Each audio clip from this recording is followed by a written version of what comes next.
Hey guys, this is Coach Derek, co-host of the Soapboxing Podcast. Man, ever since I found this Anchor app, I tell you, podcasting has become a lot simpler and a lot easier to do. They distribute the podcast over several platforms, and you have to do no work. I tell you, man, if you're interested in doing podcasting, you need to download the Anchor app. That's ANCHOR.FM. You can get started today with the Anchor app and do whatever your heart desires. How you feeling? Hey, good morning. Good morning. Welcome to Soapboxing Podcast. I'm your girl Jiffy, and we got some very special guests today, and I'm so excited. But give me 1 second. Let me introduce the show. Ladies and gentlemen, this is Soapboxing Podcast. Who did you turn professional with?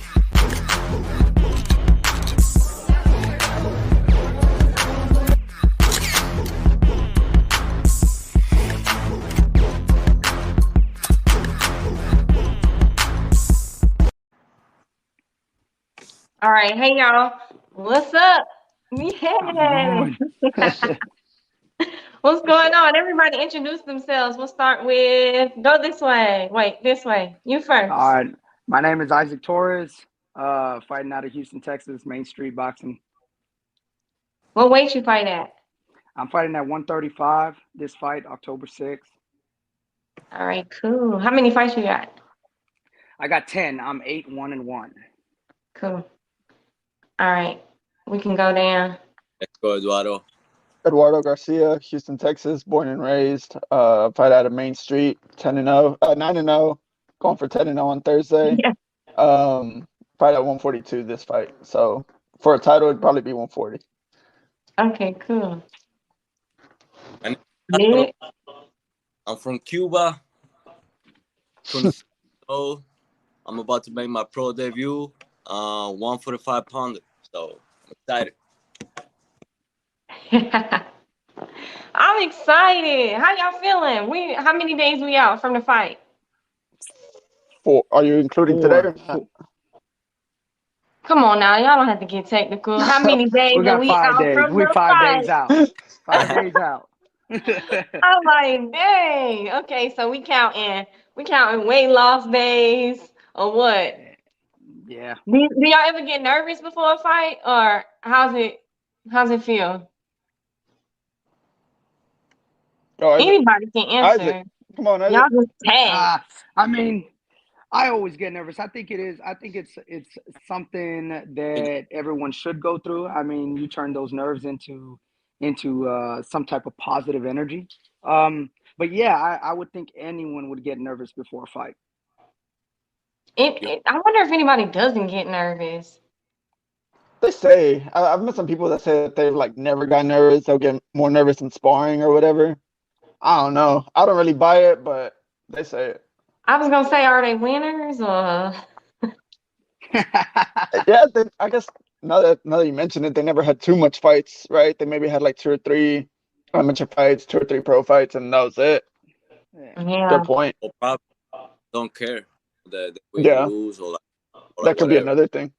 That makes sense too, because if your like anxiety or your nerves is not heightened, and it's like you don't really care, right? Yeah. You have to put your life on the line, like for other people's entertainment. I don't see why you wouldn't care. In front of your family and your people too.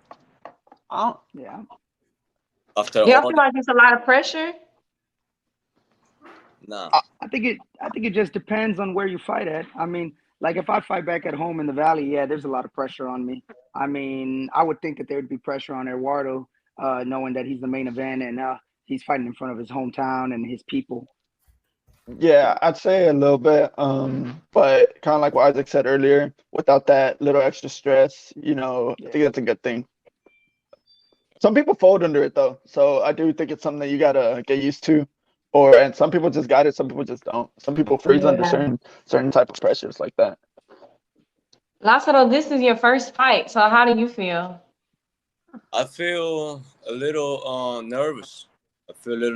And but I work hard, you know, and I prepare hard, and I know I gave it all. So I know I'm gonna come up on top, you know, and the result's gonna be good. Yeah. But all So I can do right now, what? I can't hear you. no, I say that all I can do right now is just stay locked in, you know, and do what I have to do. Yeah, of course. So, for those of you who don't know, all of these guys are my stablemates. We all train together. Yeah, we all have the same coaches, Bobby Benson and Aaron Navarro.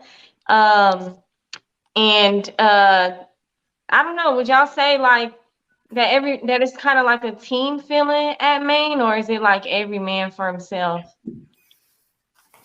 No, definitely like a team. I feel like everyone loves each other in that gym. We all try to help each other out. That was one of the biggest things that I noticed when I came to Houston and I came to Main Street Boxing. That everyone is united. Everyone is together. There, we all support each other. And you know, when we're coming into a fight like this with 4 people from the same gym fighting on that same card, I mean, I think that helps us a lot more because all of our we have all of our team there. We have a unity. I mean, the backstage when we're getting our hands wrapped, we're all going to be with each other. So I think that us all fighting on the same card together is going to benefit everybody. Yep. Yeah. Have y'all ever heard like some people hate on Main Street Boxing? Oh, all the time. Not for any good reason though. Yeah. What do you hear?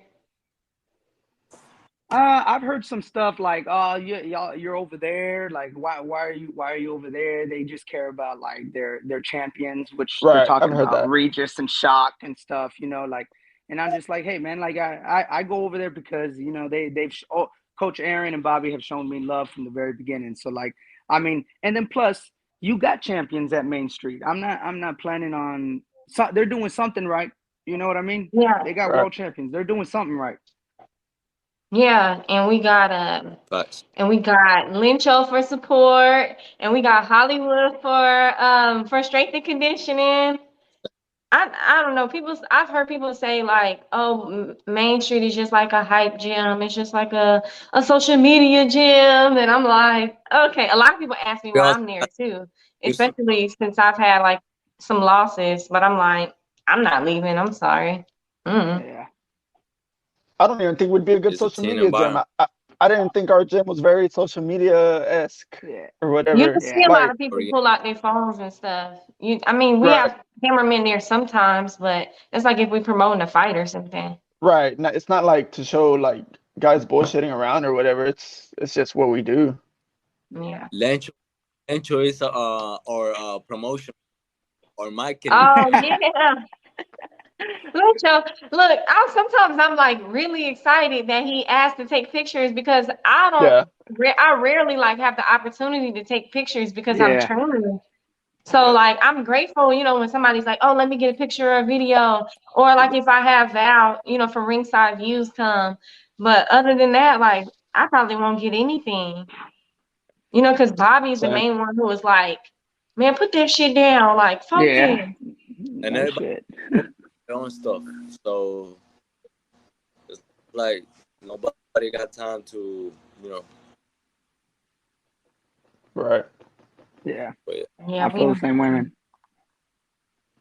What so I want to know like some background about y'all, and maybe not just me, maybe like you know the people, maybe they want to know like how long has everybody been boxing? Are you signed to a promotion or have a manager, or were you in the past? What got you into boxing? Like just things like that, and y'all can just kind of like piggyback off of each other and just have conversation. And I think Derek is in now, so I'm gonna let him in. There we go. There you go. There you go. Hey, good morning. I was hearing y'all. I just couldn't take part. What's up, fellas? What's up, Derek? What's going on, Derek? Now look, I really can't be here, but being Eduardo's my favorite fighter, and every time he comes on the show, I'm never here, man. I said he's gonna think I'm lying to him. Let me get my ass up and on this computer, man. Well, Man. we appreciate you blessing us with your presence because Oh, Eduardo's your favorite fighter. Hey, hey, that's represent. my dude, man. I'm telling y'all, I was telling them boys at Next Fight Up, I said, man, when Eduardo gonna be y'all gonna let him main event, man. I see y'all letting people main event, man. What's going on? So I kind of helped put the screws on their ass, I think. That's what There I'm we talking go. about, Oh, man. okay. Shit, He appreciate pulled the that. strings. That's the Hey, reason why you have a main event. that's the Look, reason. it's all Okay, about stroke, man. It's all about that's it. I don't believe I met you other guys, man. Yeah, so No, probably not. they're gonna start well, they already like introduced themselves, their name and stuff, but they're gonna start telling us about their background, how they got started in boxing, how long they've been boxing, their record, like stuff like that. If they've been signed or if they are signed. So we can start with Isaac. So I started back in the martial arts when I was 4 years old. I have a black belt in Taekwondo and Short-Ryu. Started boxing because in the martial arts and karate, they don't go by weight class; they only go by age and belt ranking. So I would fight guys that were like, I would say, a whole foot taller than me, and I'd be getting kicked by these guys. So I tried boxing, and when I was 9 years old, I started boxing. Won my first national title in 2004 in the silver gloves. Ended up winning multiple national titles after that. In 2012, I made the Olympic trials. I obviously didn't make it, but I was an alternate. Turned pro in 2012. Had a first junior world title fight in 2014 or 2015, I think. But then I was in a car accident when I was in school. And that kept me out for about 5 years. And then, just trying to get back into it, it was really, really hard. And when I moved to Houston, that's when I started getting back into it. And I'm glad that I'm finally disciplined enough to keep the weight down and, keep the training going and stuff like that. How long has it been since you fought? So my last fight was 3.5 years ago. Then COVID hit. I had a few fights scheduled, but then COVID happened. And during that time, I just blew up in weight. So then I ended up not taking any of those fights. And then, just trying to make ends meet, just making a living. I had to work, stuff like that. Just life got in the way. Yeah. That happens. How does it feel to just finally be back? Like, do you feel like it's destined, like you're just supposed to be fighting, or like this is just something that you really want to do and see how it goes? Well, I love boxing. I've been boxing all my life. This is basically all I know. I have a degree, but this is all I know. This is all I want to do. This is what I want to do later on as well, having a gym and stuff like that. I just feel like, I was so good in the amateurs for me, and then as a pro, for me not to show anything for it, that's what bothers me a lot. And I feel like I have unfinished business in this sport. Right. If you stop now, it feel like all that was for nothing, huh? Exactly. I'm on the exact same boat as I. Even if I wanted to call it quits, if I wanted to, hypothetically, like I'm in too deep now. I'm not about to do all that fucking work and not get paid for it, or not at least give it my best shot. Yeah. Yeah, that's cool.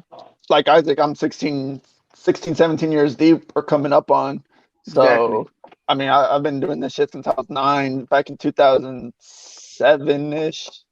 Yeah. So, I mean, kind of like Isaac, I had a few national titles, was alternate for for USA at the Pan Am Games.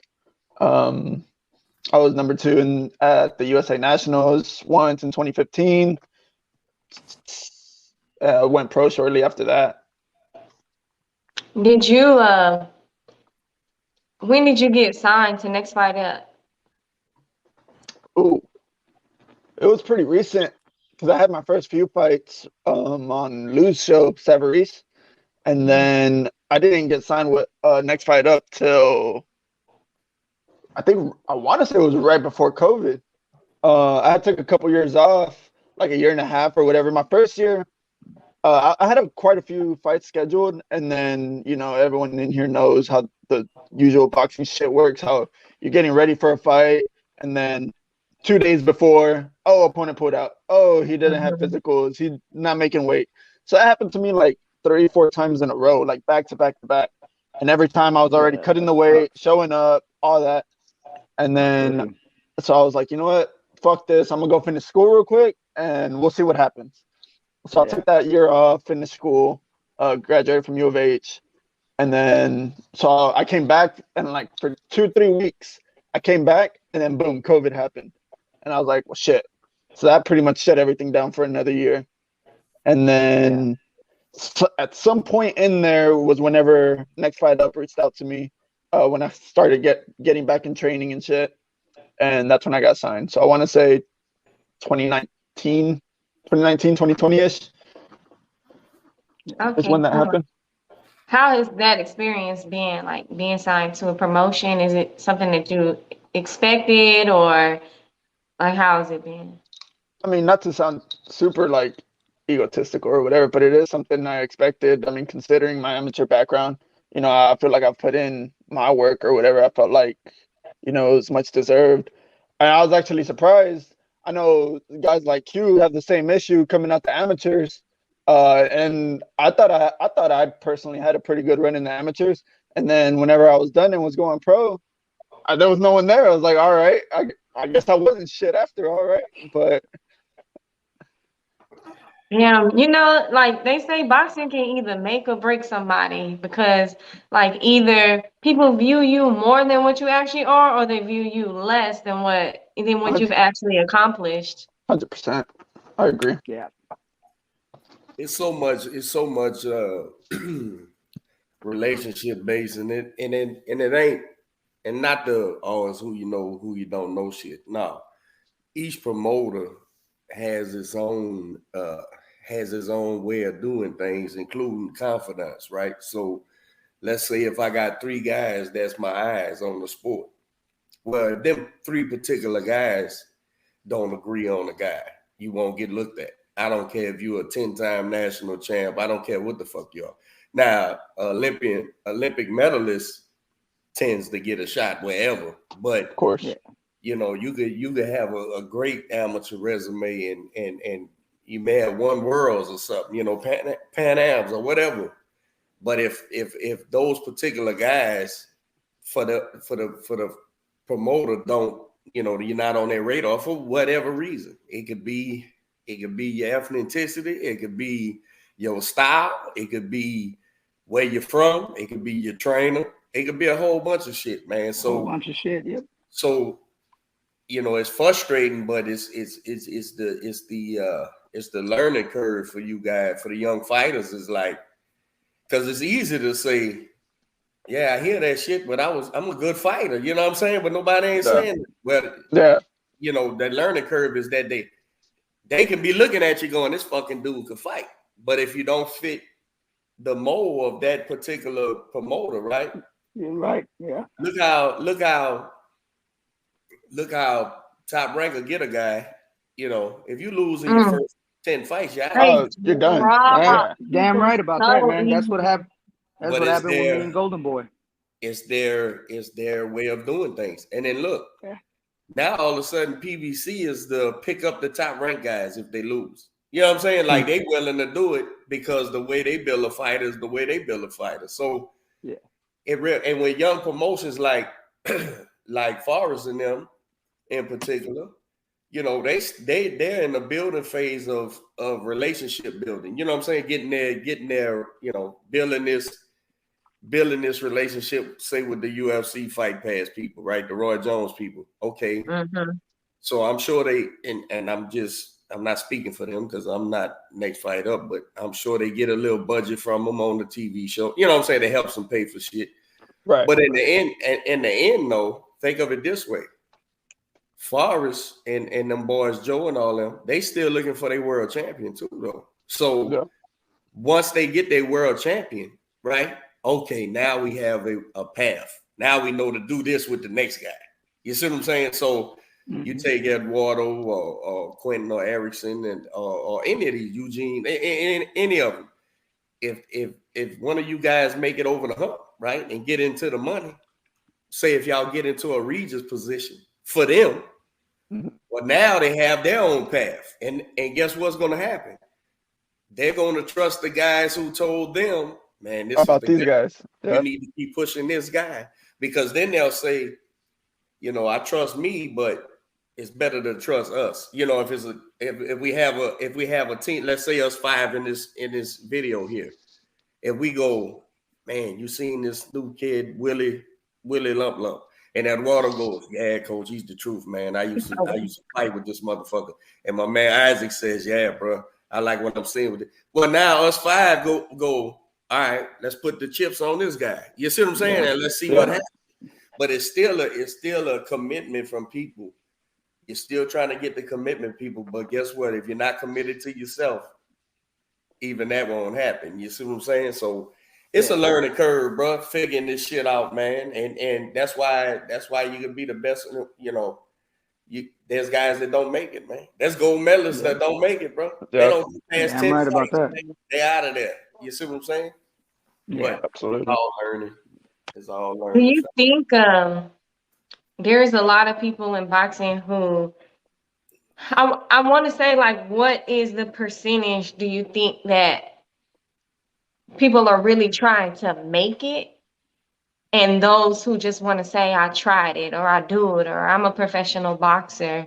Because obviously there's an A side and there's a B side, but is the B side always trying to crawl to the top and they just don't have the chance, or what do y'all think? I don't know, man. I'm pretty sure like there's a lot of B-side fighters that do it for the money. You Yeah. know, there's gonna be a select few that are really trying to like make it. You know, I'm sure us 3 that are right here, us 4, are all in that category of trying to make it past that hump. You know, we're trying to get to that elite level. It's a journey, man. It's a hard road. You got to know the right people. You got to be with the right people. I mean, and you got to be a damn good fighter as well. You got to be able to entertain the crowd. Because that's when it comes down to this business, that's usually what we are. We are entertainers. And Yeah. and I think that all of us, like us 4, we're all trying to make it. I mean, we were all great amateurs, and I think that we all could make it. It's just, you know, it's how much we're actually willing to put into this, to the working out and to the whole aspect of being an actual fighter. Mm-hmm. Yeah. It's all about discipline, man. Discipline and sacrifice. That's what it's about. Seriously, I like eat, sleep, breathe boxing. If I'm not at the gym, I'm watching something boxing. I'm trying to learn. I'm grateful to be on this podcast because I just learned so much from, different fighters and different people that have roles in boxing. Yeah. The answer to your question is all of the above. You have all those roles. You have people for all those roles. And while I understand why a fighter, let's say a fighter who's not a opponent or whatever, who's just not clueless, he can fight. The worst thing he can do is try to mimic another guy's career or whatever, because that's not how boxing works. That's not how it works. It's a different story for every fucking person. And the minute you find a guy that's trying to mimic another guy's success, well, those people we're talking about, the ones who say, let's put the chips on this guy, they're gonna like, oh no, this is a fucking great value, whatever. This is another. See, that's why I love guys like, and you, all 4 of y'all, if y'all all train at Maine over there, everybody. Yeah. All right, y'all have the perfect situation to learn what I'm saying. You look at a Regis, a world champion, a unified world champion, right? And he's about to get his shot again in this shit. Go look at don't just look at the success, look at the start to finish. And then look at him right now too. Where he's at now. Bruh, that's not your average fucking story. That ain't your Olympic gold medalist they threw all the money at and he made it. Oh, that ain't his story at all, bro. Nah. So you guys need to say, Learn from watching the Regis. He stuck to it. He was driven. He had the character to do it. When him and Bobby was flying somewhere, they get there the way in, the other fucking guy don't show up. And they go home with no money, no nothing but a fucking bill, right? Because airplane food, airport food is high as giraffe pussy and it's nasty. But now you're going home talking about, man, this was a bunk ass trip, man. You think it wasn't easy for a kid, let's say a kid is 7-0, to say, man, fuck this, I'm gonna get a job. Yeah, it's very easy to do that. But that's why you don't have 20 Regis stories neither, though. Right? He's got his own story. You guys got to do your own story and learn from the moves, but then do it your own fucking way, bro. Because that's the only way it's gonna work. You need to be sincere and tight with your trainer, bro. That's number one, man. You and your trainer sitting there having the same directive, the same plan, and both of y'all trusting each other. A lot of fighters get caught up, and I got to trust this motherfucker. I don't know if he's trusting you too, man. And motherfucker. He always cuts out. I don't know. He'll come back at some point in life. But before he comes back, Lazaro, let's hear about your background, like how you got into boxing, how long you been doing it. He just came back in, but I'm gonna let him. Hold on, 1 second. There we go. We done moved on. I was talking too much. Jiff put the brakes on me. Go ahead. I just asked Lazaro about his background, how he started boxing, how'd you get here from Cuba? Like, you know, let us know. So I came from Cuba like 11 years ago with my family, the four of us, with my sister, my dad, my mom, in the airplane. You know, my uncle, he was already here, and he put the papers in and everything. So I was blessed because of that. And when I got here, I started playing baseball in high school. Then I went to college. Then I got bored of baseball, and I decided to move to Miami to sing. I was a singer. I did hear you singing in the gym yesterday, and I forgot who turned around and was like, "Do you sing?" Because you was really singing. Yeah. That's crazy. Have y'all ever heard him sing? I did not know that.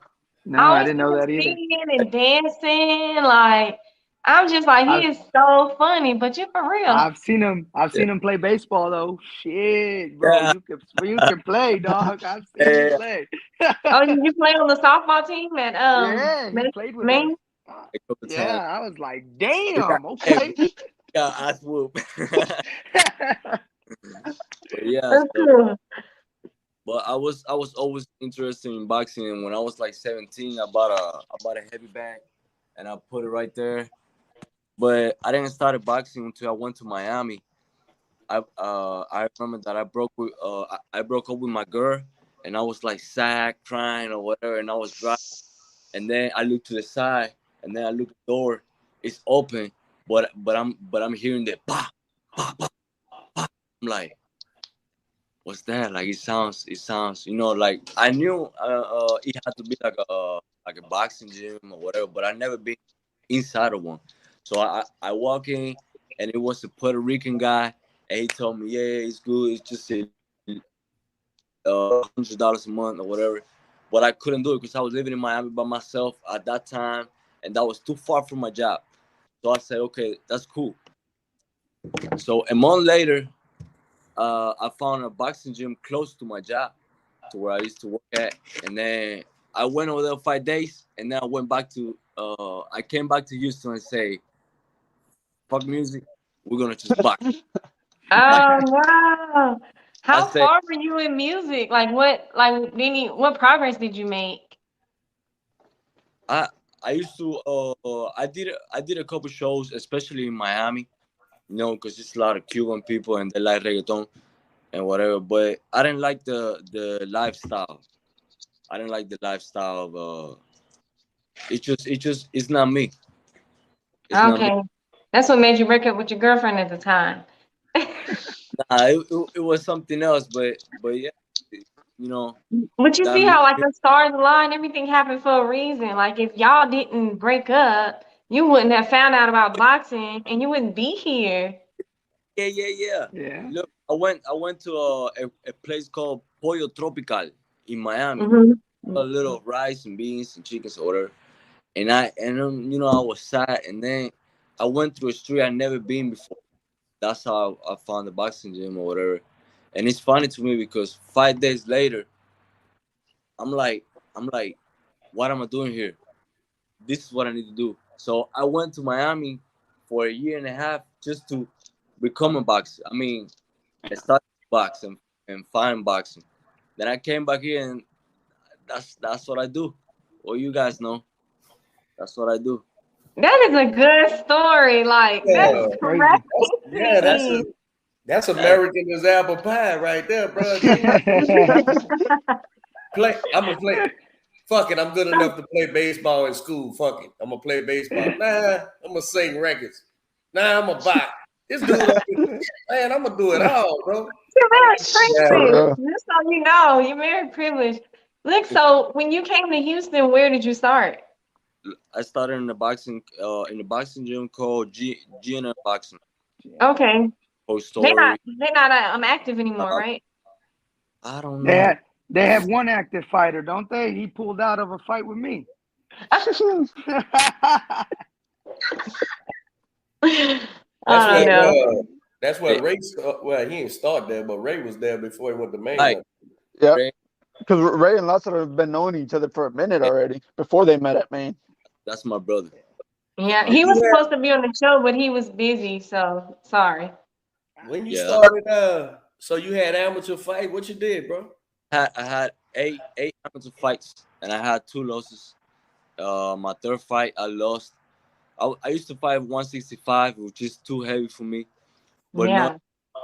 my third fight I lost, and the other fight after I won and everything, they qualified me or whatever because of my hand wraps. Because I use normal hand wraps because I didn't have no time to wrap my hands up with my coach, and he put But some now tape they on it. allow that. Yeah, now they Huh? allow Velpro. Now that's allowed. You should try to get that overturned. No, I'm just playing. But they say it was wrong because my coach put a little tape, On your just knuckle. tape on Ah, the Too nuggets, close on your knuckle. and then when the umpire took my gloves off, and then The umpire. The You in ref. baseball. you He baseball in guy. baseball mode. he said, nah, this is wrong. And after they announced me the winner, unanimous decision and everything. So, but it was cool. I knew I wanted to become a pro since day one though. And That's good. You at Maine too, bro? yes, sir. I've been a main for like 7 months, and it's been awesome, man. The You work. experience I know they work as like a team, but is who you work with the most? I guess in the corner. with with Aaron, with Lencho, with Bobby, you All know, right, the they squad, the all whole squad. Yeah. Yeah, we Yes. all like I don't think any of us have like individual coaches. Like I think because they especially like when we spar, like we run two rings at the same time, so they split and you just never know who's gonna be in your corner, but we just know that everybody's on the same page. but As they a have as a trainer, bro, y'all couldn't be at the better place, bro. I big up all the good coaches and I shit on all the bad coaches publicly. But y'all at the right place, man. That's all my guys over there, man. The real when deal, man. upstairs when you open, you're in the boxing gym, like the Oh environment, yeah. you. Bobby was born with diapers and a pair of gloves, bro. He was born in the I box. know, right? Right. He was born in the box. His dad was a big deal, bro. Big deal, man. Yeah. And Perfect. now he just How retired. big are you, bro? How tall is this fella? The Cuban guy. I forgot your name, bro. My bad. Lazaro. Lazaro. La- I guess in English it's Lazaro, but that ain't yeah, cute, so don't do that. my New Orleans gonna say Lazaro. Yeah, Lazaro. Yeah, There you okay. go. How tall are you, bro? 5'8", 5'9". And you was fighting at middleweight. What you gonna fight? What you gonna fight at for the show? For this show, it's gonna be at 145, and then I'm gonna go down to 140 later on. Okay. Oh, you and Eduardo, y'all work, huh? Y'all be work. Y'all get it in or what? Yeah, he mixes in there with me and Q all the time. Yeah, Oh, man. this is the guy So- from the pictures and shit during the morning time. Yeah. Oh, okay. You Yeah, can't I know tell who this him guy he is. done got dressed up to be on the video. Yeah, okay, I know who this guy is. He put on his good clothes. We still in our pajamas. Is this Oh, your shit. debut, bro? Yes, sir. Okay. Shit, Quick, I'm gonna- that good work, man. That good experience.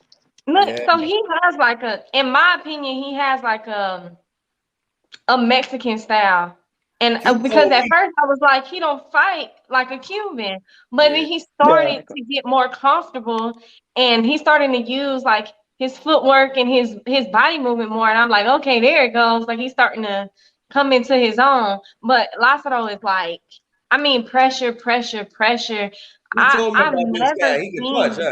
He's a good puncher, Yeah. huh? Yeah, yeah. Yeah, and I he's been know in there about this with all of us. He's been in there with me, with Q, hell, with the shit. Anybody he's been in there with him for like the past few months already. So we've been joking with this guy that his debut is gonna be an 8-rounder. Like he's got the experience already. Like, yeah, he's ready. He's one of the main guys who I don't know, like, so Shock will spar anybody, doesn't matter. Shock doesn't care, he just works and he'll adjust or whatever.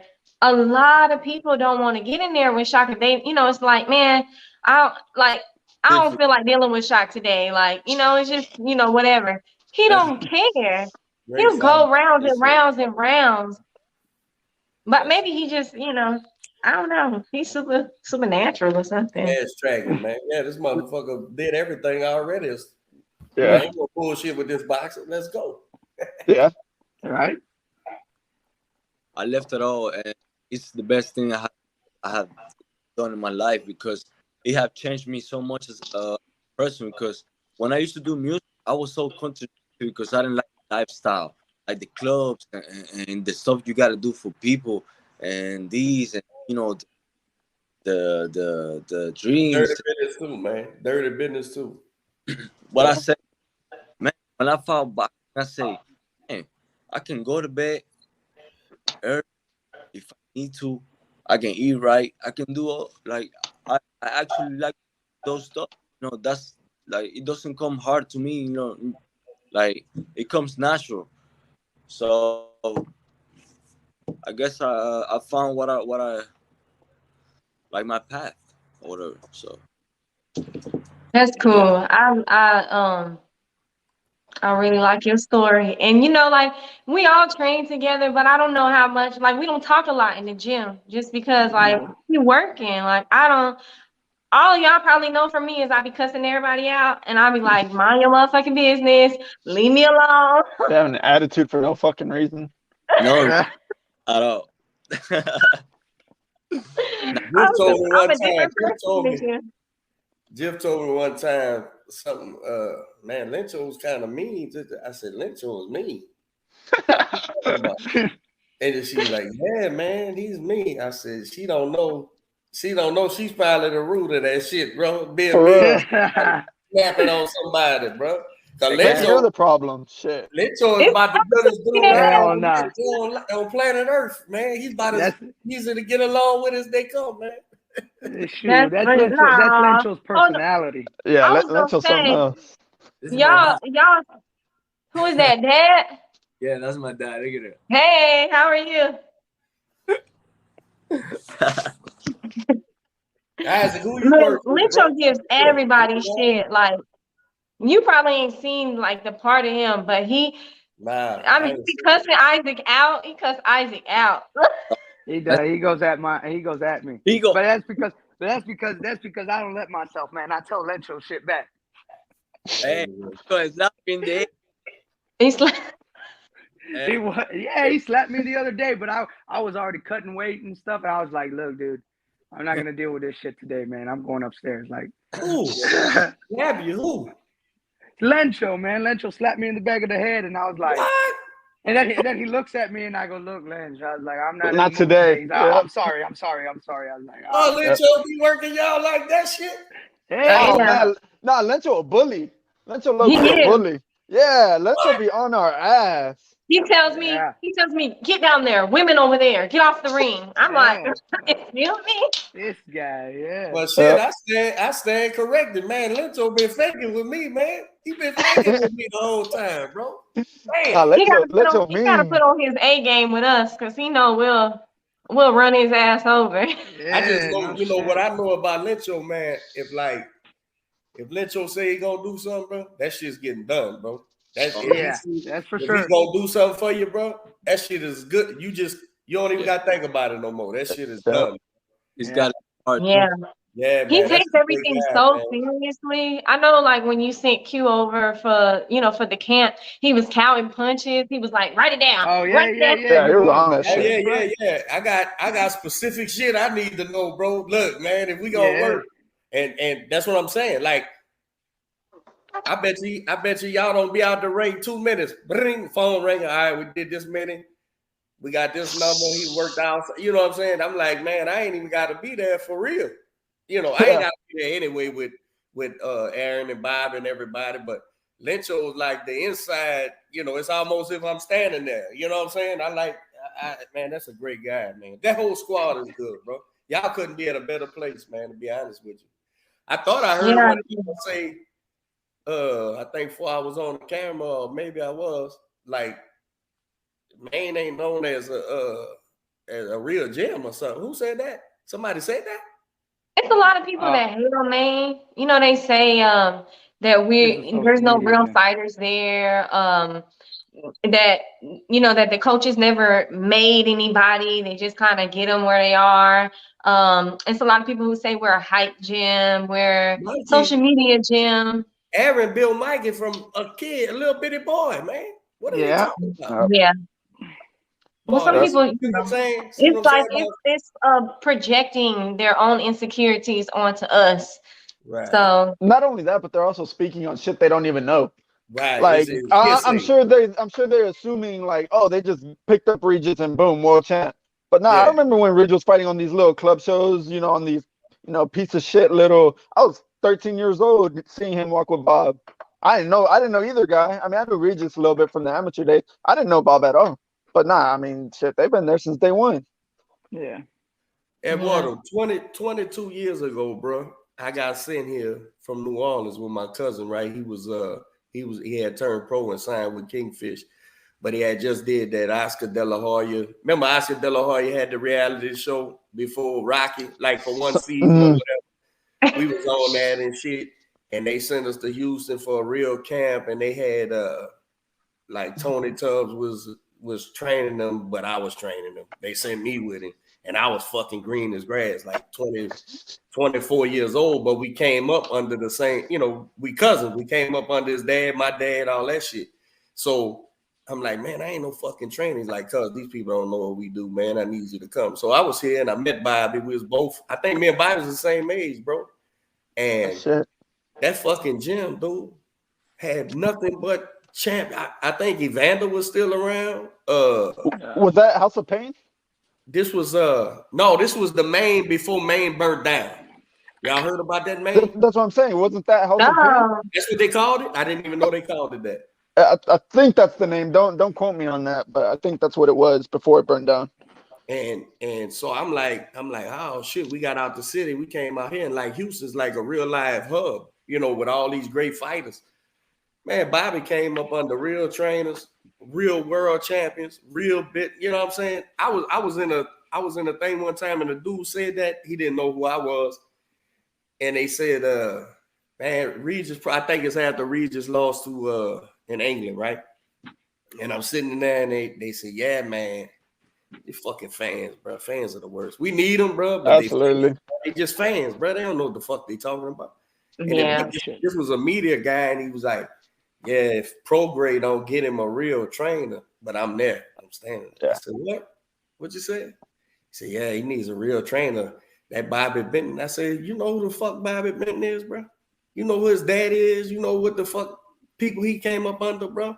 It doesn't matter that he didn't fight pro. I didn't fight pro neither. But that ain't got shit to do with your inside how you knowledge. come up in your lineage and how you learn to fight and who you learn to fucking develop fighters under. I said, man, you need to shut the fuck up, man. And of course, when you say shit like that, people either clam up or speak up. That bitch ain't saying that. Yeah. But that's what I'm saying, bro. You don't, bro. Me and Aaron's tight as alligator ass, bro. He comes from the same thing as me, bro. St. Mary's Gym in New Orleans, bro, from his trainer, Walt Haley, right? So we talk boxing, bro, as if we came up together, but we came up under the same tree. So it's the same, it's similar understanding, right? And we talk about that shit all the time, bro. These guys who come up and say, you know, these guys ain't this, or these guys, you know, that gym ain't this, and you just talking. You don't know what the fuck you talking about. Don't nobody know you. No. Don't nobody know you, man. That shit's crazy to me. If somebody's saying that main boxing gym ain't, bro, that's like a staple in Houston, bro. In Houston boxing, bro. What are you talking about? Right. From way back, man. Hey, one thing I can say since I've been in Maine, it's like, you know, it's a great gym because you get the best work. You get people from all over the place. Monday, Wednesday, and Friday, you know you're sparring, bro. You never know. Go up. You never know, man. And it's crazy. You got to be ready. It's great. It's great coaches in Houston, bro. All over. Don't get me wrong. I can name several, but you know that's just throwing rocks. You know what they say, throwing rocks at the top spot. You know what I'm saying? You just want to be over there if you could be over there or something. You know what I'm saying? That shit's crazy, bro. Yeah, and it's not like Maine opens their door to everybody because, like, yeah, anybody can come in and get a membership or whatever, but it's something that the coaches see that draws them to you to make them want to train you because everybody doesn't have that luxury of, oh, Bobby and Aaron is going to train them. It doesn't just work like that. Like they see your work ethic, they see your actual skill, and they try to see like if it's something that they can work with. Like I honestly just went in and was like, okay, I was amateur for a while, and then I took time off and went back in, and I told Aaron, "You gonna train me?" And he just started laughing. He was like, "Okay," but I didn't know that he was actually gonna train me, and that Bobby was gonna pick up on it too. I was, that's just kind of like, Jiff, before you cut me off a while ago, that's what I was saying. Fighters, she ain't cut me off, fella, my internet. but what I was saying was, the fighters, look, but the trainers, man, the trainers are the same. Bruh, Quentin walked out of prison 2 weeks later, walked into the gym, and I taught him how to throw a jab. That was 2010, bro. Now this is 2022. And look, we ain't nowhere near where we trying to be, right? So that's what I'm talking about. Look at that time put in, bro. From him, sure enough. From him. Without him, we ain't got shit, right? But from me, motherfucker, I'm missing fucking football games and shit too with my sons and shit like that. You know what I'm saying? So when you asking somebody, my point, Jiff, was when you say Bobby, I'm sure they have their own litmus test too, same as me. It ain't about any particular thing because everybody got their own story. But if you ain't gonna respect me with my time, my money, my whatever, you know what I'm saying? I don't want to fool with you either. I don't give a damn if you look like the second coming of Roberto Duran. That shit don't matter to me, bro. If you're not gonna be here, you asking me for 12 years, 13 years of my life, man. So Bobby and them been in the game so long. Yeah, I bet you just anybody. You just not gonna come in there and do backflips and shit and impress nobody, bro. Absolutely. It doesn't work like that at all. If it does, you're gonna see a trainer that keeps bumping his head and he's chasing fighters. Fighter supposed to chase you. Fighter supposed to chase you because he knows you know how to develop somebody, not the other way around. So these trainers y'all see that and they could been in the game 20 years. That shit don't matter. It's a lot of old dummies in the world. I know 60-year-old men that smoke rocks and shit. They fucking dumb as shit.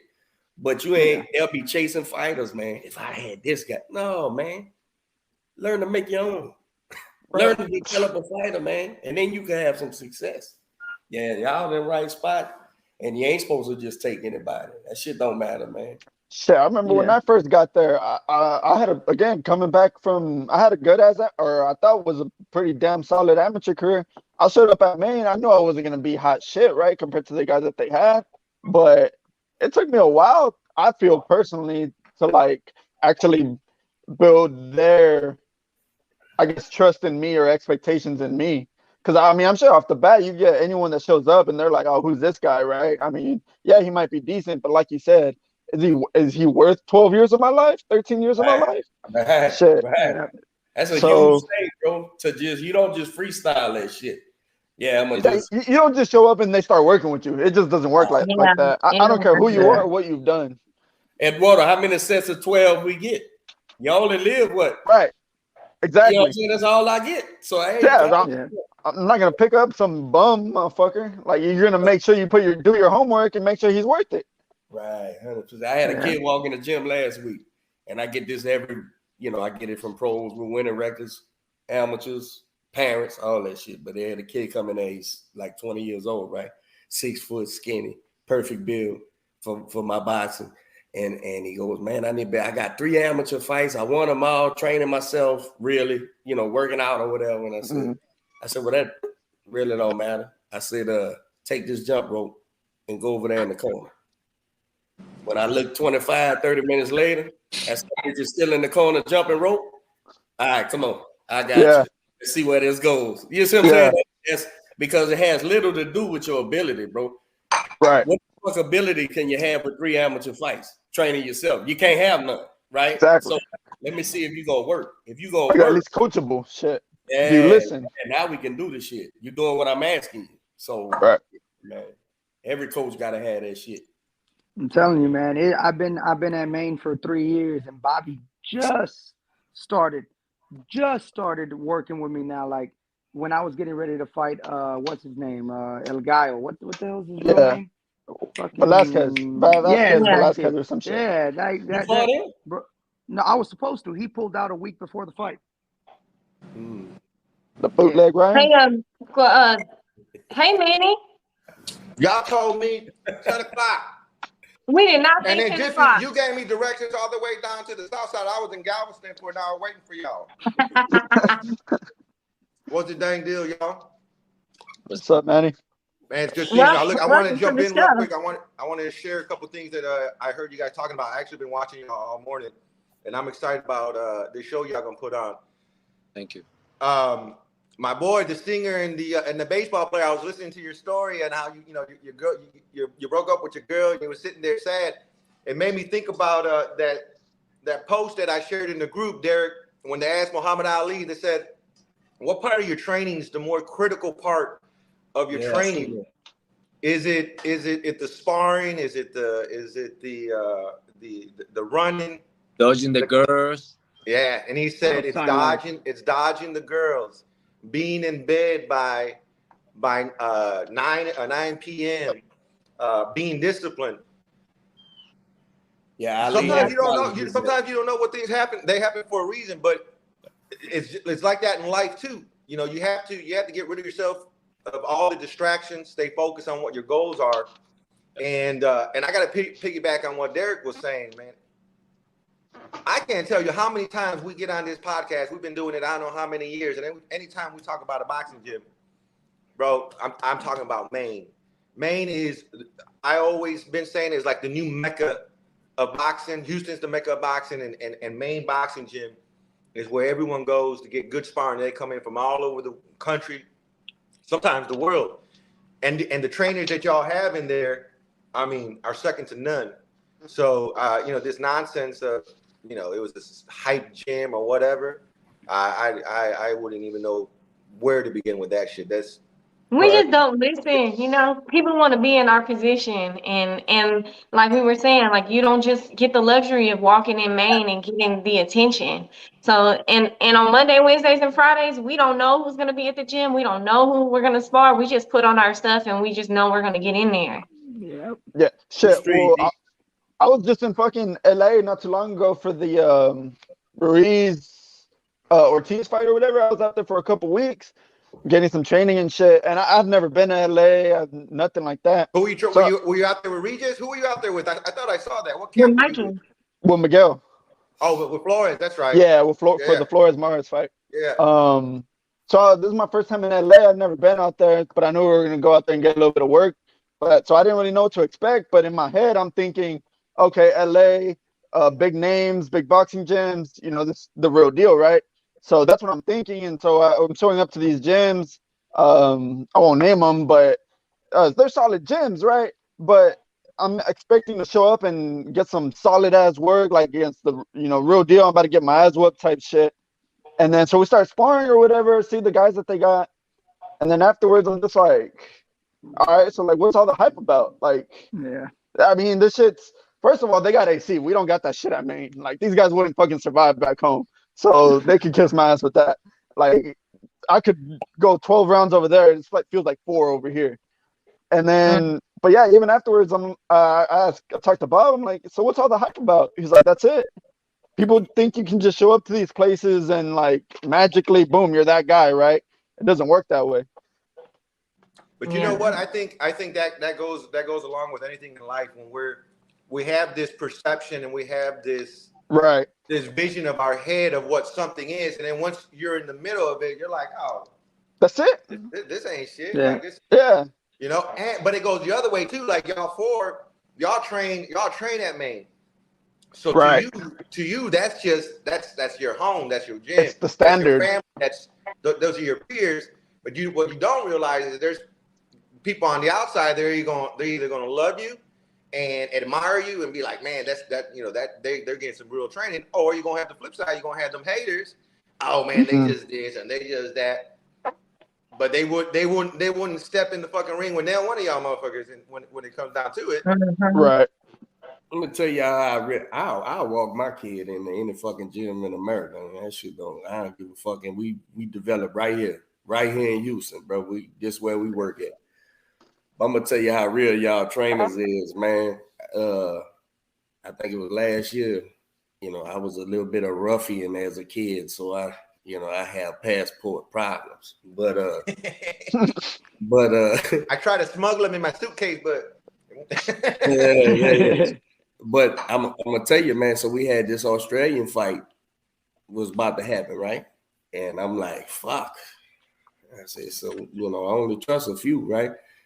And I said, bye. What's up, coach? I said, man, I might take this Australian fight, bro. I got a pilot. I can't go. He goes, forget about it, man. When's the date? Man, Aaron to go down there and take care. I said, boy, these motherfuckers, boy. Hey, that's how solid they are. If y'all, it's home team. It's home team. Right. Bro. Y'all shouldn't be in a better position, man. So all that shit's just chatter, man. All that shit's just nonsense and groupie talking fans, bro. Fuck them. They don't know what they're But you need it. We need it and use it as fuel. Hell yeah. For sure. Isaac, you got fights, brother? I have a lot of respect for Bobby.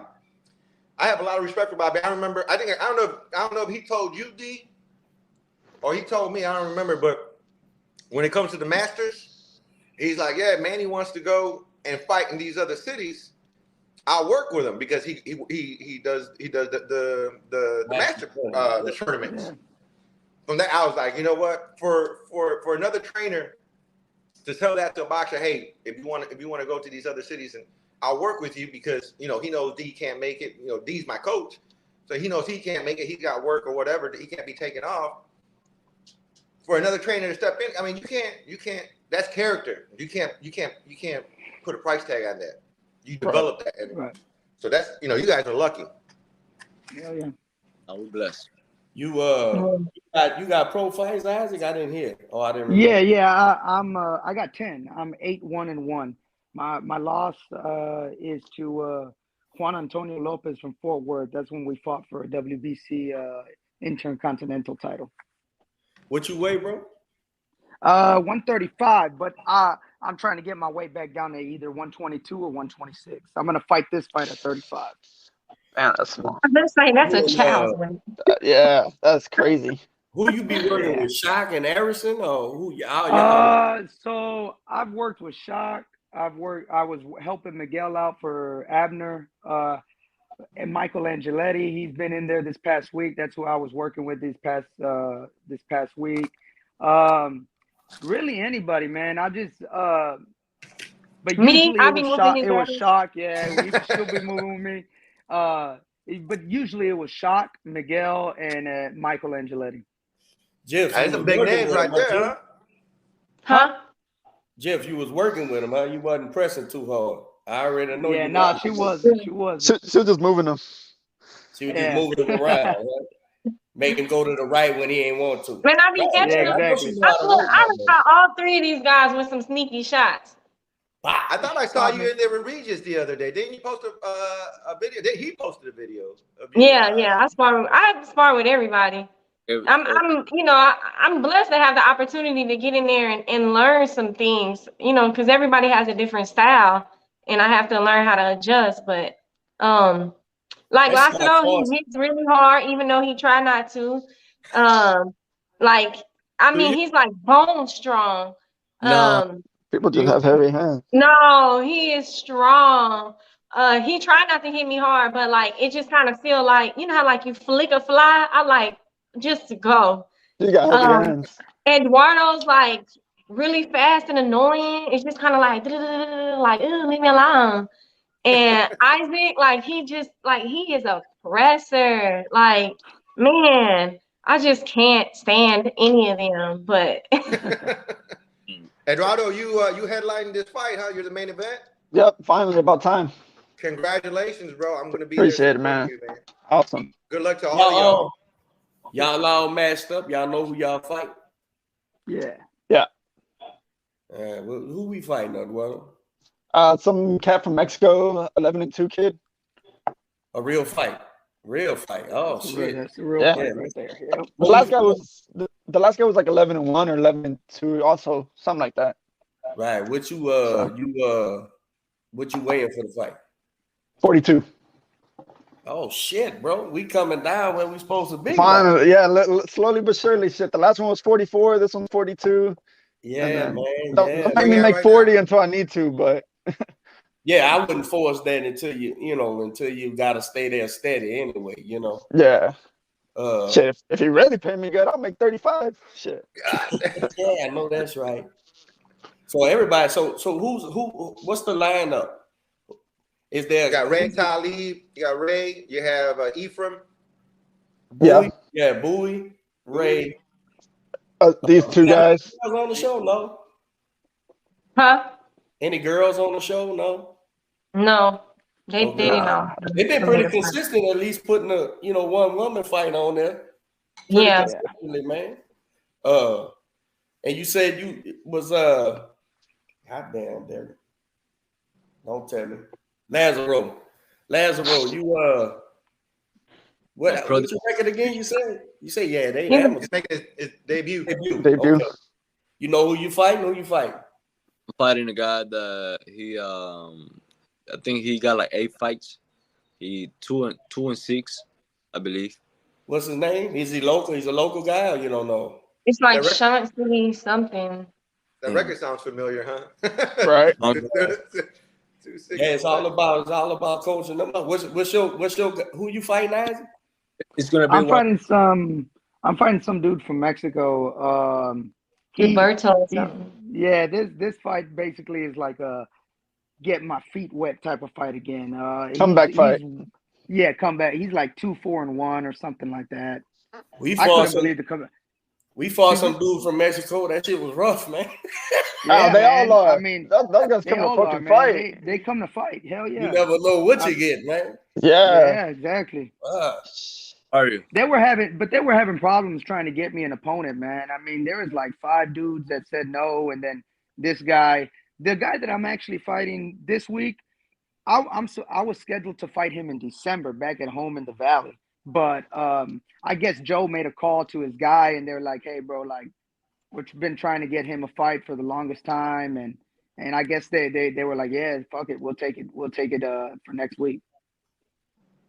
Because like the last time, what was it? I think the last fight, next fight up had, they were trying to get me on that show as well, and everything fell through. And then also with when I was supposed to fight Juan Velasquez, I mean, that one was a for sure deal, but then Velasquez pulled out a week before the fight. So has there been any talks with the rematch on that fight? I mean, he's had, I don't know, I haven't seen Juan since he had the last two defeats, huh? Or was the last one a draw? Is that your The last guy, one maybe? was a draw, I think. The last one was a draw, and the one before was a defeat. Has he fought since then? Man, I really don't know, man. So are you looking to get back in the ring? I mean, looking for an opportunity to get in the ring with him?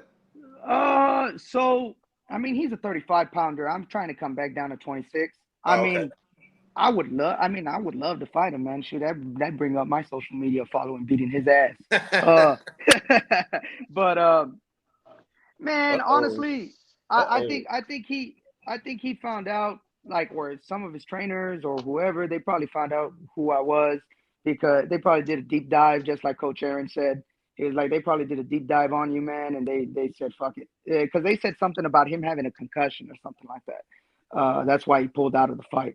But man, I honestly don't really care to fight him. I mean, if he comes up, I mean, I'll fight him. I mean, but you know, I'm trying to bring it back down to 26, man. That's my original weight, 26, 22. So that's what I'm trying to do. Oh, I seen this kid, Eduardo. I know who you fight. I know exactly who you fight. He fought on the last Next Fight Up show. Yeah. I know exactly who you fighting.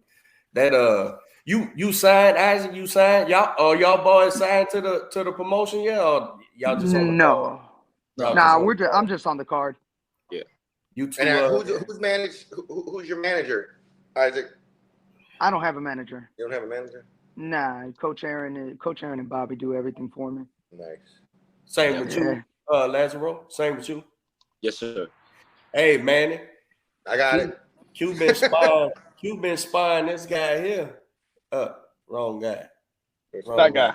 This guy. Eduardo. This fucking dude can punch, man. This fucking dude's strong, man. And Lencho had been telling me about him too, man. I ain't never made it down there during the daytime though, so I ain't get to see it. But yeah, we got some new young guys, man. We get to see on the shows, man, because I'm looking forward to it. Yeah, absolutely. Of course, I want to see Ray and Eduardo fight, but you know, it's always great to see the new, you know, some new guys on the card too, you know. Yeah. Because between Next Fight Up done kind of ventured off and got some more different matchmaking, so we'll be seeing some, you know, different shit now, better shit. Yeah. That I'm looking forward to it, man. Everything's on target. When's the fight? Thursday, right? What y'all waiting? Yeah. What y'all waiting? That's what we're talking about off camera and shit. Y'all on target? Y'all on weight? Y'all gonna make weight? Man, we're gonna make weight. We're gonna make weight. Like, that's a given. Just don't ask me what I'm weighing right now. Hey, we got on the scale. We got on the scale last Wednesday. It was 147.4, and everybody was like, "Oh man," you know, because for that title, it was actually his first real defense of that title, and I said, this is fucking draws. What are y'all talking about? It's just fucking draws, bro. It's 8 ounces, 4 ounces. So the boxing. So the opponents was like, well, take him off, get on the scale. I said, no. What I'm gonna do is we're gonna go back to the sauna and make sure, because if I get back on the scale and he's a half ounce, then we didn't make weight. So don't worry about it. I'm gonna do what the fuck I do. And walk the fuck up. We came back, he weighed 146.6 or some shit like that, just from eight more minutes in the sauna, you know. That's it. Yeah, man. It's all mental shit. Making weight is just mental for the most part. I mean, shit. Especially, I mean, I've never known anyone personally, but them UFC guys, they take that shit to another level. Shit. So if I think I'm struggling, I'll watch a couple of them YouTube videos of the UFC guys making it, and I'm like, oh, I'm good. Shit. If I think I'm struggling, imagine those guys. They look dead, bro, when they walk out there half the time. Yeah. Man, I saw one of the guys from our gym. He looked like a whole different person. He fought, I don't know, it was an MMA fight. But he was like, I mean, I was like, oh my God, this is You know what crazy. boxing used to look like that? Y'all remember Bam Rios? Man, he used to look Yeah. Oh, like Brandon. weigh-ins, bro.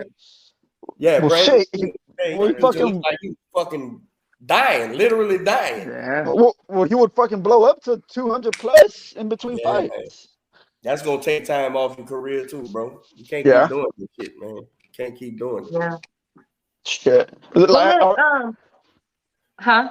oh, I was gonna say, going back to it being a mental thing. Shit, I remember, like I think it was the last time or maybe another time. But I was making weight, I was struggling, and then like I had like the last half a pound, maybe pound and a half, something like that. And I'm like, damn, coach, like I don't know if I could do it. Like I'm struggling, right? I don't remember what the weight was. Let's just say it was 145. After the weigh-ins, as soon as I got off the scale, I'm like, oh shit, my I guess my brain like switched. I'm like, coach, I'm good. I could have made 40. I could have made 35, right? But before you're like, man, I think this is it.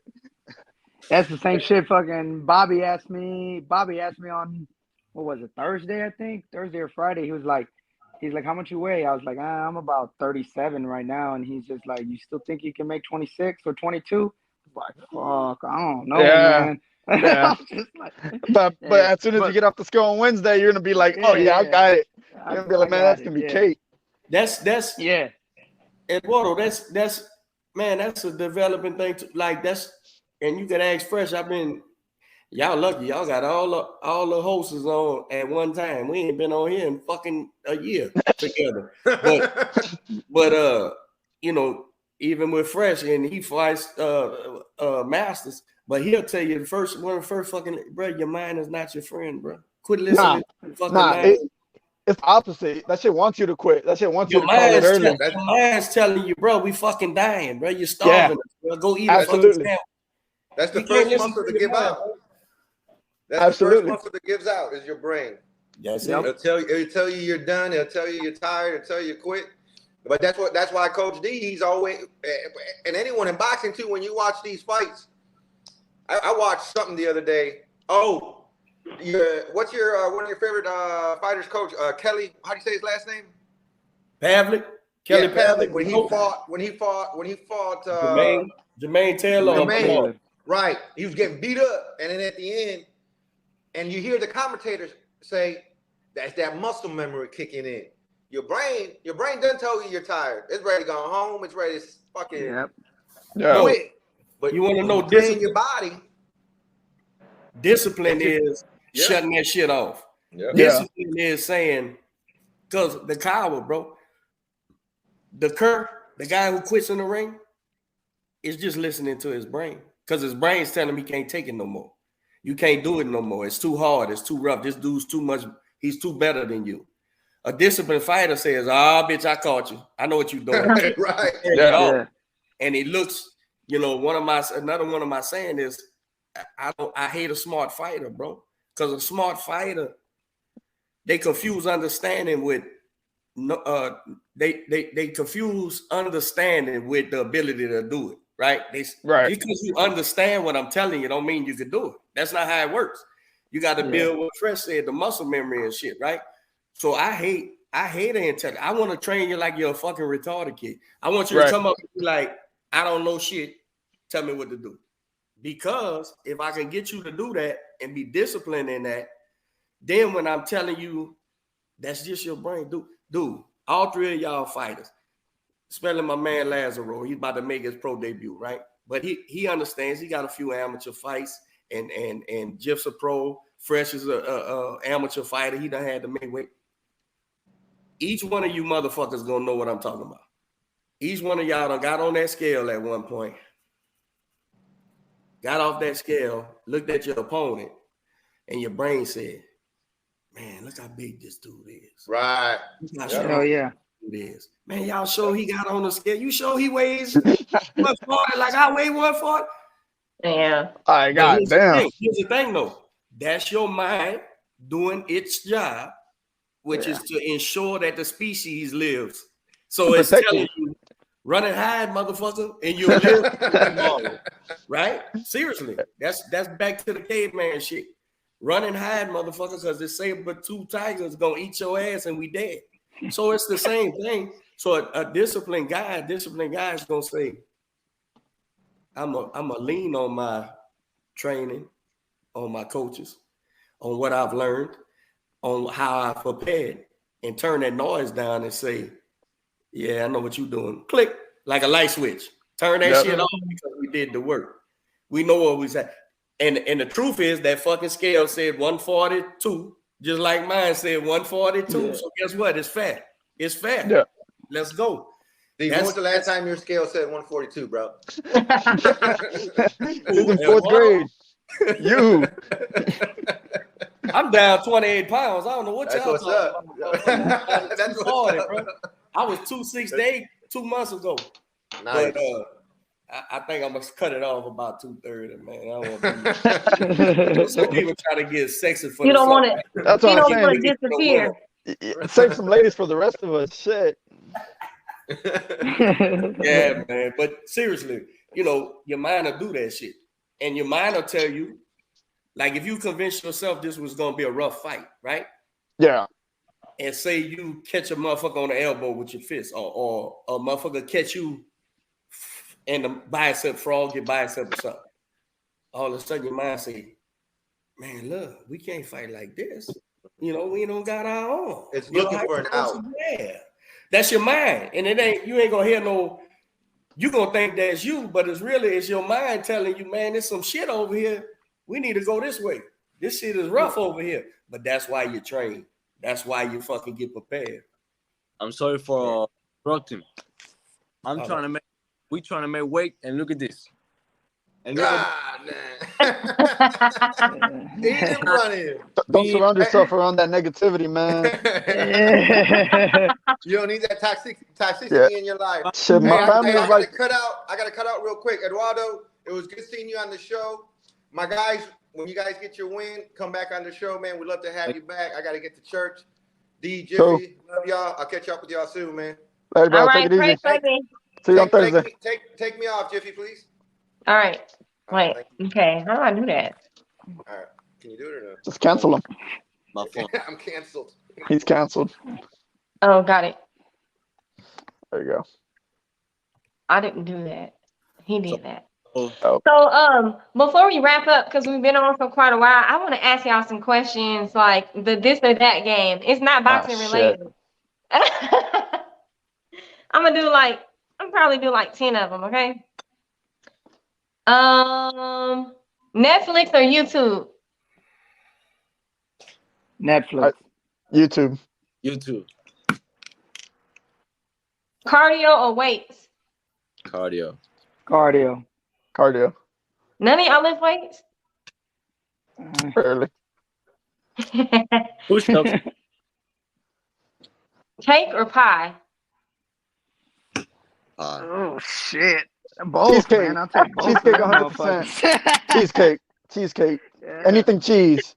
Fucking love cheese. Really? If you could make me a cheese pie, I'll knock that bitch back. Yeah, right? I'll drink cheese if you give it to me. That's disgusting. iPhone or Android? When I was weighing like 155, 160, me and my girl we were ordering Cheesecake Factory every night. So that's where it's at. Smart man. Yeah, man. On the podcast. iPhone or Android? iPhone all the way, man. iPhone all day. Android. I'm an Android user too, yeah. Hey, let's go. That's a first. I'm always the minority there. Toast or eggs? Both. What'd you say? Toast or eggs? Oh, eggs. Don't they go together? Yeah, like you have to have both. I don't eat neither one of them. I don't know. I guess eggs. I mean, but both. Eggs smell nasty. They kind of do, man, but they're good. Yeah. Ketchup on eggs. Who does ketchup on eggs? That's disgusting. Friday. You got there we go, baby. Yeah. That's that Louisiana shit. The toast, man, they go together, man. Right? That's what I'm saying. I eat hot sauce and everything, so maybe if I put hot sauce, I'll survive. I can even eat hot Cheetos. Huh? I can't even eat hot Cheetos. I don't Oh, fuck with damn, it's spicy. too hot. Yeah, that should be kicking my ass. It's Be good. burning in your chest. It's good, but I'll I be don't eat them sweating. either. I eat hot sauce though, yeah. Oh yeah, hot sauce. Cholula on tapatio. On some oysters. Capetillo. Oh, I don't eat oysters. Blech, blech. Phone call or text? Text. A phone call. I Depends mean, on the situation. Look, if somebody texts you, like you text somebody and then they call you, I'm like, oh my God. Like, text me Yeah, back. Like, don't just text call me me. back. Yeah. Lazaro, why you prefer phone call? It's quick. easier. It's just like quicker. It is quicker. You get the Also, if you want to be spontaneous, you get bonus points if it's a phone call to the Oh, with a ladies. girl. Yeah, like I don't know why. I mean, maybe you know why, but like, yeah, they like that shit apparently. Oh, Look, you get extra points if it's a video call. Nah, see, I'm on Android, Right. so I don't do that. Music or podcast? music. music, but I like podcasts. Yeah, So, both. Yeah, I Okay, listen to music. podcasts too. Yeah, but like as far as like when we're working out, it's gonna be music. Yeah. Yeah. Ice cream or snow cone? ice cream. I take a snow cone. Snow cone. Yeah, I'll take a snow cone too. That's all I got. Y'all want to add anything? PlayStation or Xbox? Xbox. Hey, All right. No, never. Clarissa Shields and Savannah Marshall, who win? Clarissa. Logically, I'm gonna say Clarissa. I'm kind of going for Savannah. What you got, Lazaro? I think it's gonna be a split decision win. Clarissa should be. What you got, I Isaac? go with Clarissa as well. Bud, EJ. DJ. EJ. EJ. Yeah, I go. Y'all all got her? Yeah, I'm not a Bud fan. I like Earl. I mean, he's physically strong, you know, and I just feel like maybe that can do it for Bud. But I mean, Bud IQ is very high. So like, if you really think about it, it's like he's like. I mean, Shock's probably got one of the best IQs in boxing. And Bud is like right up there, just like that. But I mean, That's who just knows, natural man? to them. Yeah, who knows? Maybe EJ's brute strength is what's gonna tear down Bud. But we'll see. It's gonna be a great fight. It's The gonna be. Gypsy or Usyk? Oh, the Gypsy. 100%. That's Tyson hard. Fury. Yeah, I go Tyson Fury as well. I guess he is gonna win. My heart is with the music, and then my Heads with Fury. Yeah, I don't Fury's really just, see that. I don't see that being a tough decision. I mean, I thought me Tyson neither. kind of takes it quite comfortably. Fury's Yeah. gonna slap that boy around the ring. Oh yeah, Yeah. Isaac, yeah. top 3 pound for pound, right fast. Just run them off. Any order. My pound for pound. I would 3 say fighters. 3 fighters. Okay, I would go. It's gonna be Bud. Bud is one. Shakur Stevenson's the other. And honestly, I think Tyson Fury is gonna be one of the ones that's up there as well. This fucking dude knows boxing. Go ahead, Yeah. Eduardo. Go ahead. These are my top 3 pound for pound. Definitely not my favorite though, but Tyson, Inouye, In a way, yeah. and then Inouye, however you say. I guess Bud. What you got, lad? I like Inoue first. I like Inoue, Canelo, and Crawford and Spence, like that. That's a hell of a thing too. All right, my last little boxing question. With Shakur going to 35, and 35 is one of the best divisions in boxing. We agree? 35, 47, 54. Who stops him from becoming undisputed? And if not stops him, who's the hardest fight at 35 for Shakur Stevens? For Shakur, I think there's I would say there's 3 tough fights for Shakur at 35. I would say Teofimo always comes and brings it. Teofimo is a hard-hitting son of a bitch, and I know Shakur has not been hit by someone like that. So you got Teofimo. Lomachenko is always going to be a threat.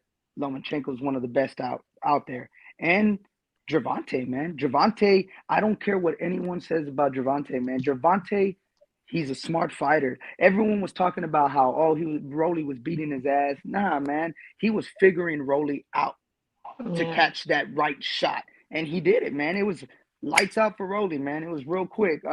But yeah, I would say Lomachenko, Teofimo Lopez, and Gervonta. I would say Lopez for the same reason. Lopez he's just strong as shit. I don't think Shakur's ever been caught like that. I don't think Lopez wins, but I think he's got one of the best shots at dethroning him.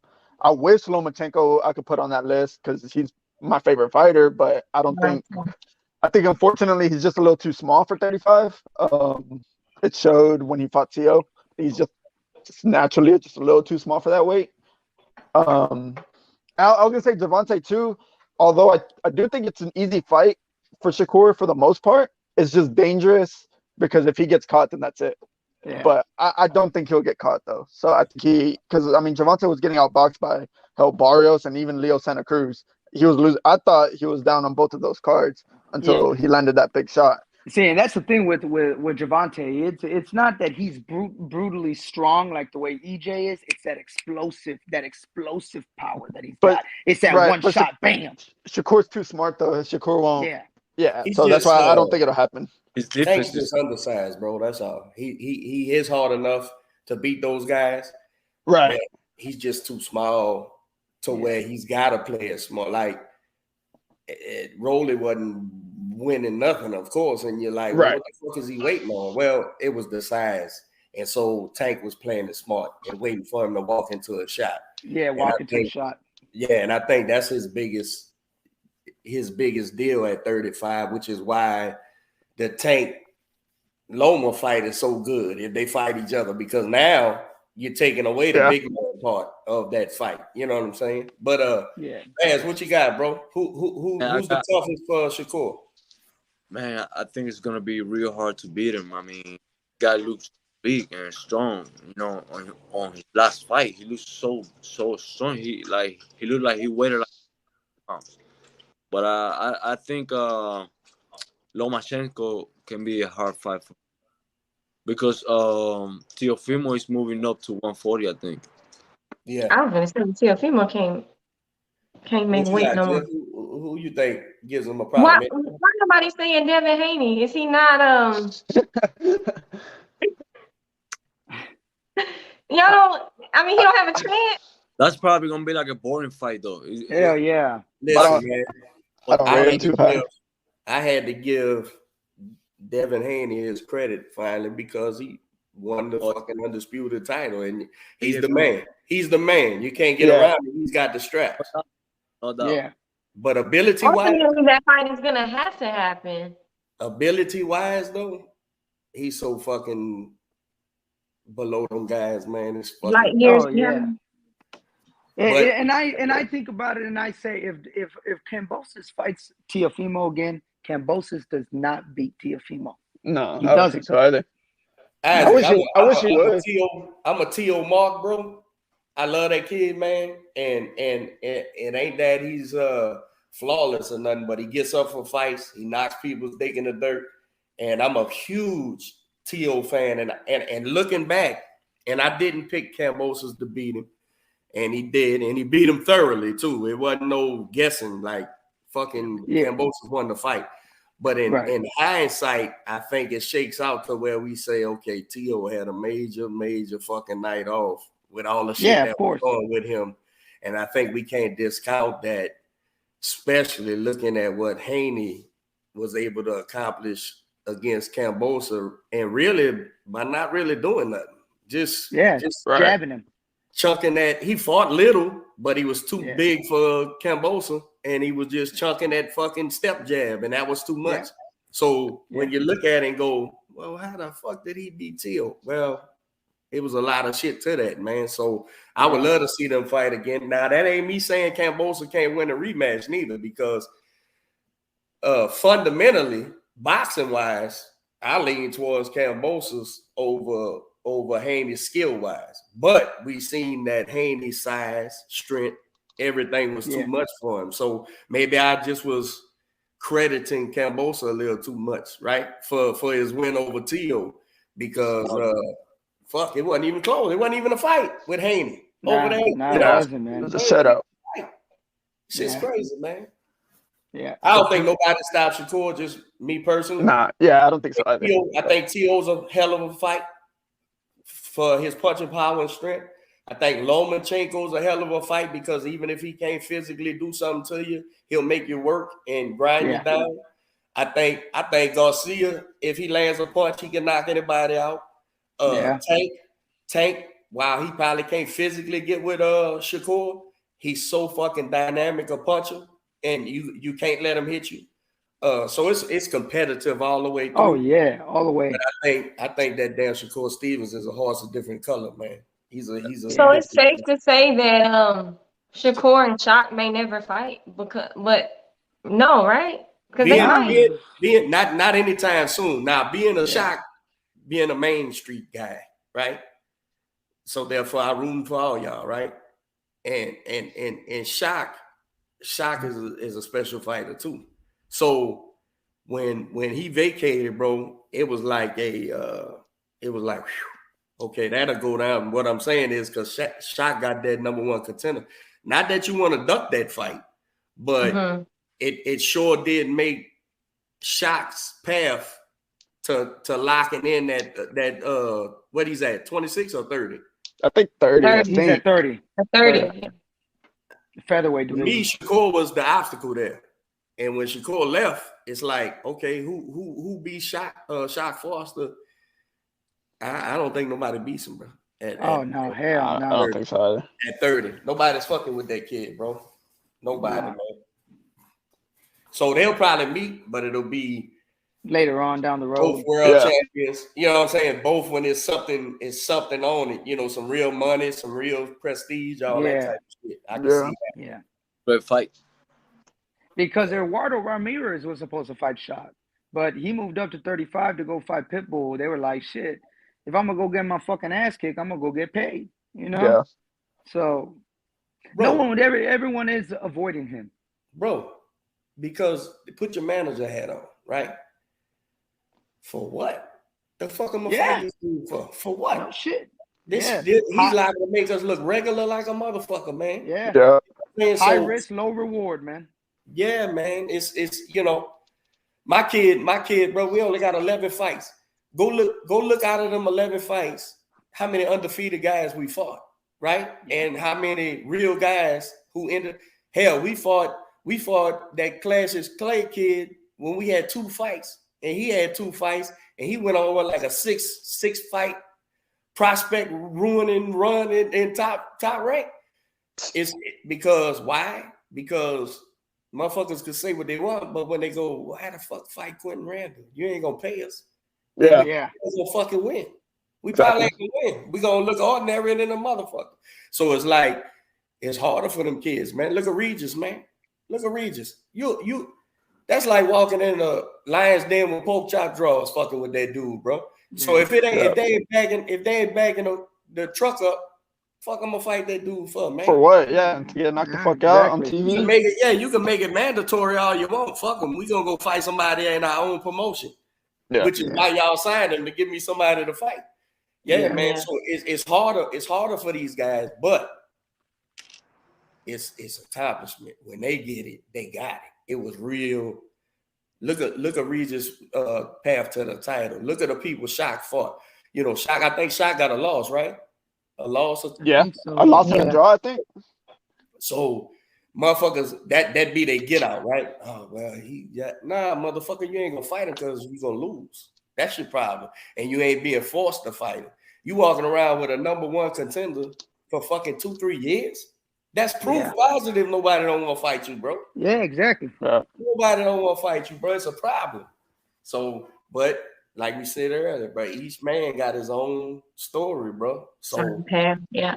you gotta stay on your note, bro. You can't get caught slipping. And when they do fuck up and call you and say, you got a chance. Hey, Joe, I got this 47. This kid won't stay in shape, and we paying him or whatever. Man, you got a 40. You got a 40 over there? Yep, I got a kid that's 13-0. His name is Eduardo Garcia. Man, we'll come get him off of y'all fucking. We'll come get him off your stable for you if you give him a package after. Right. Come get this motherfucker. That's the shit. That's the shit that even boxers don't understand, right? I never thought of it like that too. Oh, bro, listen. That's how shit happens, bro. Like if I got, that's why you got to be careful who you with, man, and kind of be like, all right, what's the plan? How we doing it? Because you'll sign a deal thinking you gonna get a push, but really you just a poker chip, bro. Yeah, I'm gonna give Isaac to Al for this guy so that it opens the door for Lazaro with this guy. Nah, that's some ugly shit. Nobody don't want to hear that shit, right? Yeah. Now, here's the truth though. What if that's your end, Isaac? What if that's your end? In other words, you needed them motherfuckers to think you a poker chip and you gonna come down here and lose. And show up. And it's on you and your coach to say, you know, they trading us off to get Eduardo this or Lazaro this spot over here, right? Yeah. You know what we got to do, right? Yeah. Let's go fuck up all their plans, bro. Let's go fuck up all their plans. That's how boxing works, bro. That's how the shit works, and people don't like to talk about it, but it's true, man. It's true, bro. Some guys in is going to be that. You know what I'm saying? You got to be almost like like in a mob, a hitman, right? I'm the guy who gets rid of everybody out on one. Or I go get rid of all the guys that what's my man Aaron? Aaron don't want him, or even Fast Eddie. What's that Eddie over there? Eddie Hearn. Eddie Hearn. Yeah, Eddie wants to get rid of this kid because he's down here drinking in the pub every fucking night instead of in the gym. All right, I got somebody. We'll get him off for y'all. And that's how you get in, bro, if you're not a blue chip prospect that had a silver medal in the Olympics. You know what I'm saying? That's how the shit works, bro. Yep. Right. That's what it is. This was good shit, fellas. Thank you. Yeah. Thank you. Yeah, Thank you I for having us appreciate on. y'all coming. I'm glad I got on here, man. Shit. Thanks for having us. Yeah. So, any final words before y'all go? Y'all can let people know your social media. I got you.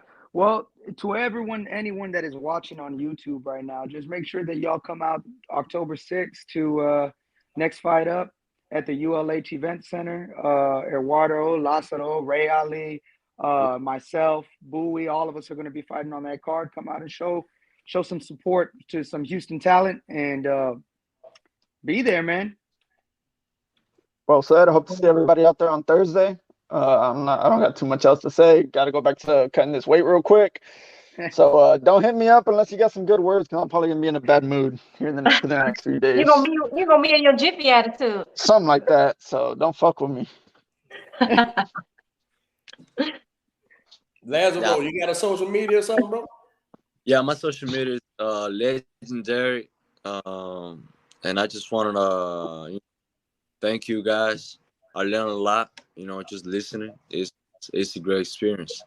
So, and like Eduardo and Isaac right now, we got to get that weight cut. I already ran early today.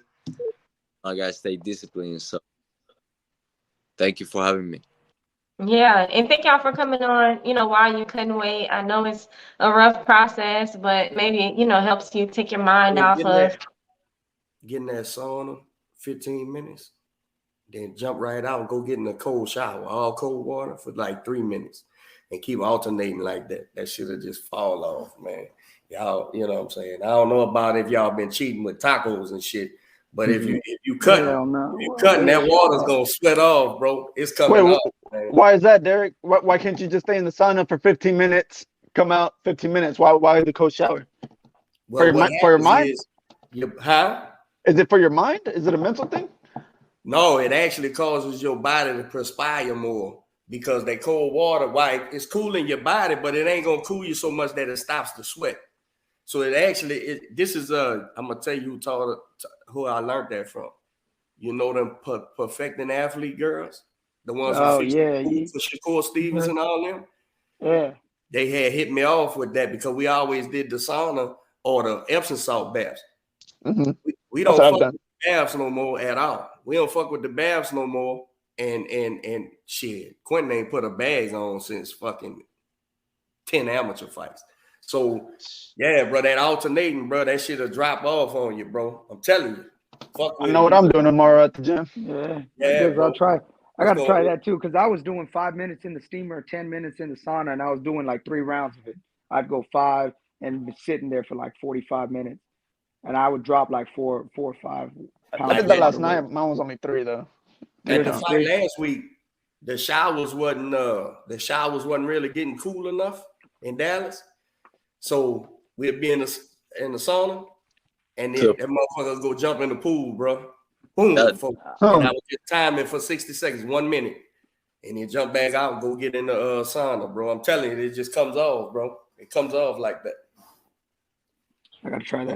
I think I'm going to try that shit tonight, at the 24. Yeah. Appreciate y'all, brother. This was fun. Yeah, man. Thank you guys for having us on, man. All right. Y'all have a good day. Derek, stay on real quick. All right. Don't miss it on Thursday.